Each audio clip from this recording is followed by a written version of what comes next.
going on, maniacs? How you fuckers doing? MOD coming at you with another mobile walk and talk video. Thank you to everybody who's been enjoying these videos.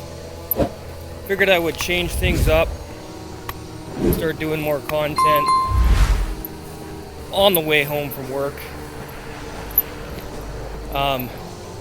I've got a lot of work coming up this week. As you can see, there is snow everywhere.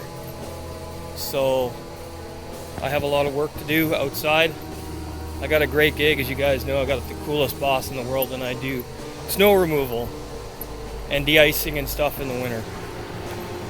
But let's get down to tonight's topic of the video. Tonight we're going to talk about the decline of Striborg. Okay? If you're new to the channel, subscribe and turn the bell on for all notifications, please and thank you. Consider becoming a channel member as well and supporting for $4.99 a month to get awesome perks. I'll show you guys more about that at the end of the video, as well as all my merchandise.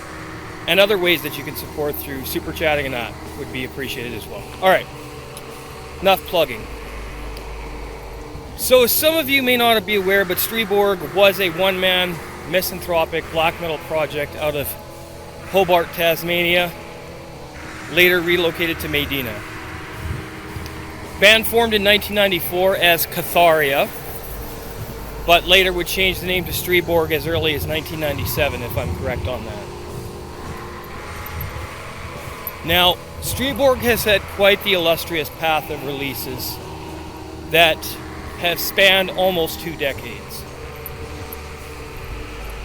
But let me be clear about one thing before I really get into the good, the bad, and the ugly.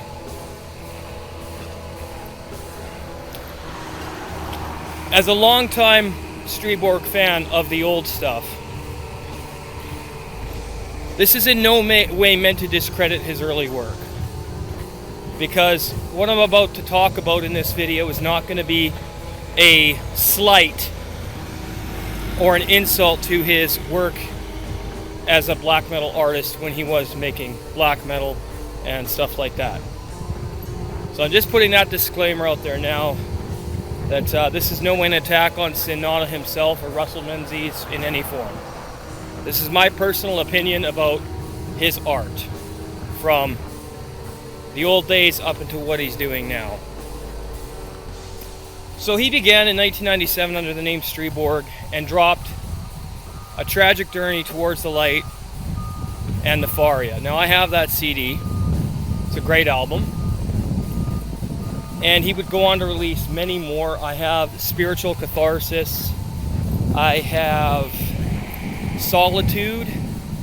Or no, I don't. Wait, let me think about what I have. I have Nefaria, Tragic Journey Towards the Light. I have Black Desolate Winter, Depressive Hibernation, which both of those albums have 2 albums on them.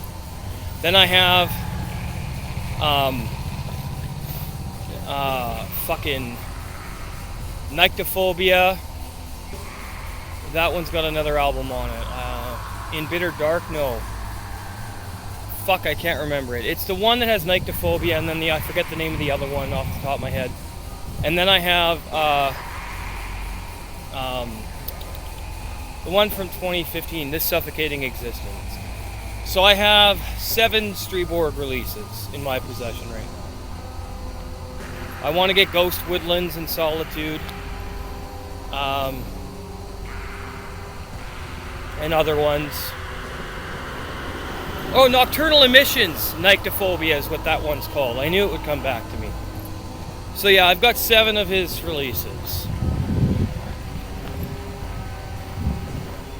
And I have a Striborg shirt, which, you know, is awesome.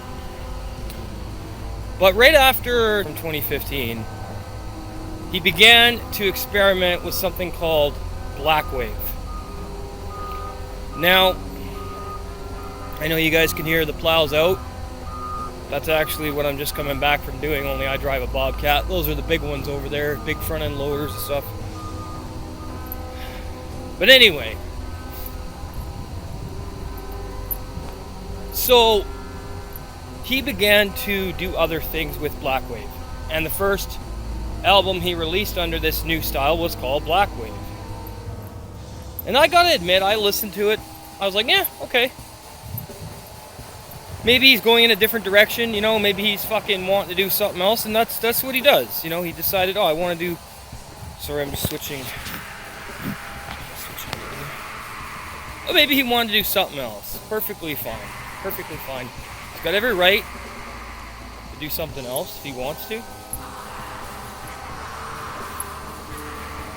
And, you know, then he started doing more and more of that style. He completely abandoned black metal altogether, which I thought, okay, maybe it was ended up for him, maybe it ended up being like the loss of inspiration, like what happened with Malefic of Zaster and things of that nature. And like, okay, fine, you know, if you're not inspired to do that style anymore, and you feel like you've done enough with it, and you've expressed your emotions and everything you wanted to convey through that artistic endeavor, that side of Striborg, the black metal side, fine. Perfectly fine. No worries. But I will be completely honest, I am not into what he's doing now whatsoever. I am not.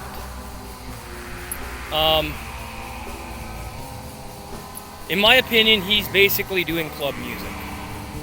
Okay, he's playing at clubs, whether you call them rave clubs, I don't know what. Whoa! Stepped on an ice block there, I'm okay. Whether you call them rave clubs, whatever. You know, it's fine. I don't go to those. I've been to a few when I was younger.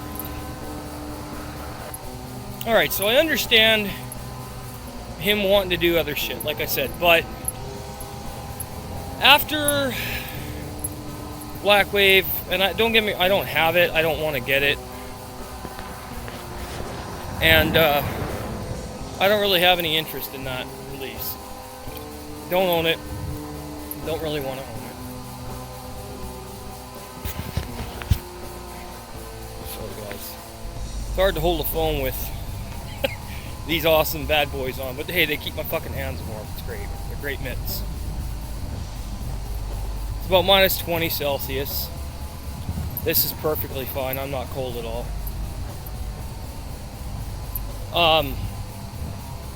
So, you know, going on to do that, that's fine. But here's where I have the issue. He basically renounced black metal altogether and called the fans pathetic, etc., etc. He said, well, black metal fans, they don't know anything. They're this, that, and the other thing. I'm not gonna quote him without being able to actually remember the exact details of what was said. But he basically rescinded black metal altogether and insulted his own fan base. So that left a really bad taste in my mouth, okay? That really fucking pissed me off. So anyway, after I learned that and read all that, he was commenting on some of my earlier videos where I've reviewed his stuff, and he said they were good and he liked them and he's glad I liked his old work. We kind of got in a few conversations about, you know, his new stuff, and I told him I don't like it, blah blah blah, it doesn't matter. But the quality of his work has taken a significant decline. Whatever he's doing now, this club rave stuff, black wave, playing in clubs, is pretty goofy, pretty gimmicky, pretty stupid, and pretty fucking lame. And it's interesting because when you look back on his early work and how incredible it was. Now, I know there's Striborg lovers and Striborg haters out there, that's fine. I know there's going to be people who don't like his early work, perfectly fine, that's not your thing, that's not your taste, whatever. But for me, he was one of the best in the game of misanthropic black metal at one point. And up until Southwest Passage is really good too. Album names are just coming to me, right? But after this suffocating existence in 2015, like I said, he went downhill. 2018 Black Wave comes out and I'm like, what the fuck is this? gave it a fair shot, because he always had dark ambient in his music, and I love dark ambient. That's perfectly fine. But when you rescind your old work and you shit on your old fans and the style of music you were so passionate about, apparently he was so passionate about it. I mean, let's not forget the one-man metal documentary that he was in, where he talked about Striborg and how it's a huge part of his life and how black metal is so important to him. And then 8 years later, or 10 years later, I guess this would have been 2021. So 11 years after that documentary, he just shits on it, shits on his old work, and shits on his old fans? No, man, that's not cool. That's not cool, Russell. That's not cool. So, but again, I mean, he can do whatever he wants. He can say whatever he wants, but when you have diehard fans like myself, diehard freaks out there like me who really love your old music, I mean, he signed my Black Desolate Winter Depressive Hibernation vinyl from Aphelion Productions. I believe that's his own label. Could be wrong. But he signed it. And he was like, yeah, I'll sign it for you, man. We were talking through, like, when I ordered it, I contacted him. Here, I'll sign it. He's like, I'll sign it for you. And I could show you guys the fucking signature. It's in black ink. It's hard to see. It's in black marker. But it is there under the right light. I'm like, and I got the vinyl. And I'm like, okay, cool. Thanks, dude. And then to be that passionate and devoted, and then all of a sudden you shit on your fucking fan base, dude. You shit on the people who supported you, myself included. You call us, idiots, and that we don't know what we're talking about and we don't know music. Like, come on, man. That's a bit boisterous and audacious, and that's a little bit of a shitty thing to do there, Sin Nana. That's a pretty shitty thing to do. But I don't have any personal issue with. I don't even know him other than through his art and the little communication we had in YouTube comments years ago, and when I ordered the vinyl and he signed it. But in conclusion, it seems to me like he wanted more money. And I guess when you have a wife and a child, which he's openly admitted in the fucking documentary, black metal's not paying the bills.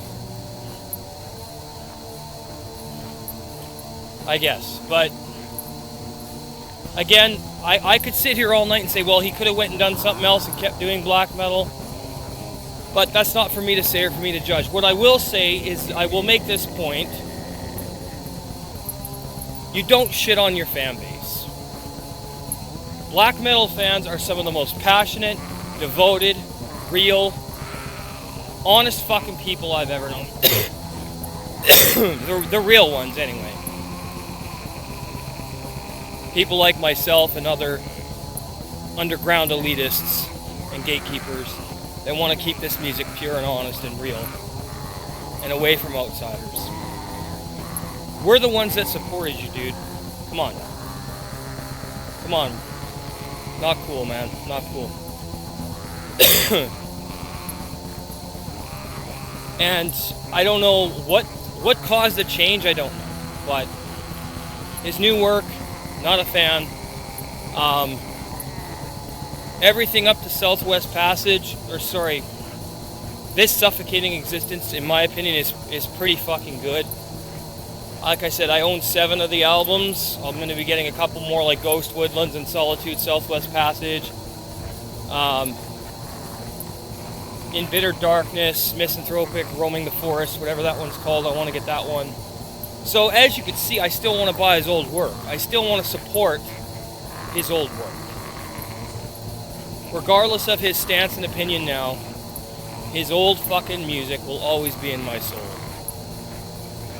So, in conclusion, old Striborg awesome, new Striborg pile of shit. It's that simple.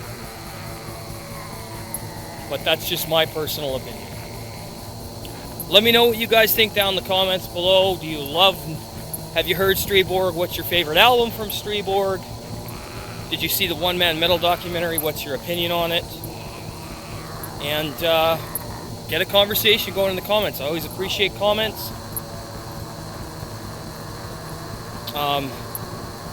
Merchandise coming up on the screen. Music of Destruction, Spread the Plague, Annihilate the Human Race. 4 different colors, 8 different designs. Bonfire.com/store/music-of-destruction. Thank you to Janelle for your help with the merchandise and my beautiful green screen set, my awesome MOD green screen set. She is working on another one. She has to get a better PC, but I believe she's going to have that done in the next few months. She's helped me a lot with this channel. Also coming up on the screen, MOD, Raw Fucking Intolerance. That awesome shirt with the green glowing outline. Well, you guys can see it down there at the bottom of the screen there. This is a vertical video, so you guys can see that one there. Look at the graphics, the print, the text, it all looks amazing. 4 different designs, or sorry, 4 different colors, 8 different designs. You should know what designs means. Long sleeve t-shirt, men's sleeveless shirt, woman's tank top, woman's t-shirt, hoodie, you get the idea, that's what I mean by designs. That also coming up on the screen, the newest one, Music of Destruction, I Hate Your Band. That one got that beautiful King's font, 8 different designs, 3 different colors with that one. You got that amazing back print, front print, great King's font on that, looks absolutely fucking killer in my eyes. Absolutely killer. Thank you to everybody who's been buying the merch and checking it out. If you would like to support the channel in other ways as well, you can become an MOD Elite VIP. Hit the join button on the home page where it says Our Members. There's a join button there.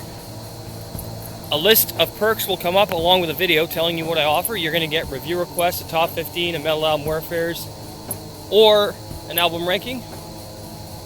And that will vary depending on who makes them win. You're also going to get band interviews and promotions, exclusive content for members, which are the Seed podcasts. You're also going to get collaborations if you have a metal YouTube channel and you're a paid member. You're also going to get early access to all new videos anywhere from 12 to 36 hours before everybody else. So members first videos. And you're going to get members only, Saturday night, the Crypt Underground Metal Radio Show, Super Chat request specials for members only. $4.99 a month. Thank you to everybody for your memberships. Thank you to everybody for the Super Chats. And thank you to everybody for watching, commenting, liking, subscribing, all that kind of cool stuff. Anyway, man, I'm out of here. I'll talk. Oh, shout out time of the video. Sorry. We have Oath to the Go podcast, Mike Bogish, Skull MCM, and Mark Chaos Massacre. That's the same dude. And check out Mark Chaos Massacre's Big Cartel Store. Links for all those channels in that cartel store are down in the description box. Mark's projects are all on his Bandcamp and that channel. The Skull MCM and Mark Chaos Massacre. He's got some great bands. And my other buddy's other bands, Hall of Calzaria, Morticide, and Cadaver Right. Links all down in the box below. I will talk to you guys